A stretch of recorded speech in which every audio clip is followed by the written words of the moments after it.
Hello, I'm Alex Pop, and together with Adam Harrington, we are proposing a filament extruder and recycler system for the Enterprise Summer Grant 2020.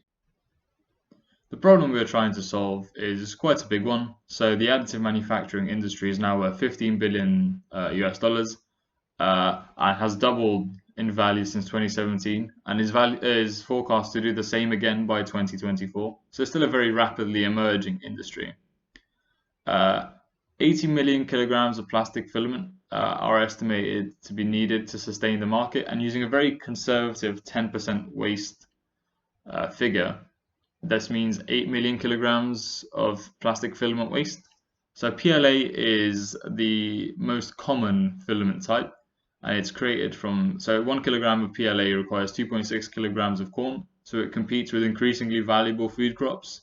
And while PLA is technically biodegradable, it's a very misleading term, as it can only degrade at 55 degrees plus Celsius and a high moisture content. So this is really industrial recycling and composting. But more worrying than this, a recent German government survey suggests that out of 1,000 plants, 95% of these composting plants can't actually compost bioplastics to a high enough standard, and 80% of them actually consider them to be an interfering substance. So what this leads to is all waste currently being sent to landfills rather than being recycled on a national level. So recycling can be achieved, but facilities currently don't exist. And while larger companies can afford to do their recycling in-house, the recyclers that do exist in the market costs around £10,000 for a full setup and $2,000 for a extruder setup. So our proposal for the Enterprise Summer Grant is to use improvements in additive manufacturing and technology to develop a design using open source tech to create cheap, local recycling stations. Our main draw is being able to cut costs by a factor of 10, thus making this recycler a viable purchase for smaller enterprises and individual hobbyists.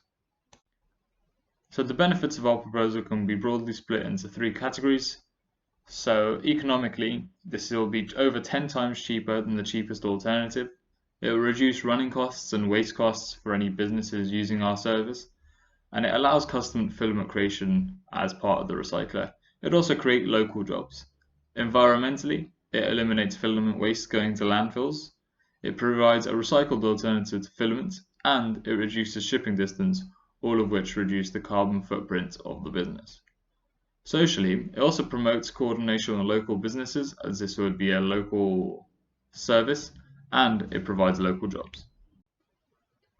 The main benefactors of this proposal are all small to medium enterprises that can't afford an industrial recycler. Schools, colleges, or universities are likely to have up to a dozen printers for teaching purposes, while small or medium businesses may be using 3D printers for rapid prototyping.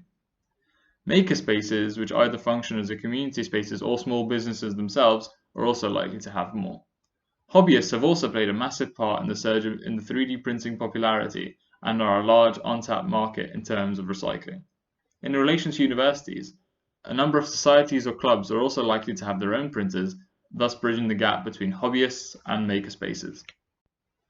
As a team, our goals are simple.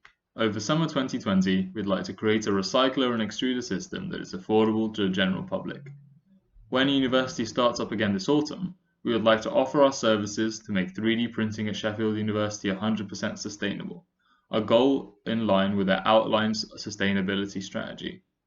In the long term, we aim to make the system cheaply available to the general public and thus allow all customers to utilize their own recycled waste filament to create new, exciting prints.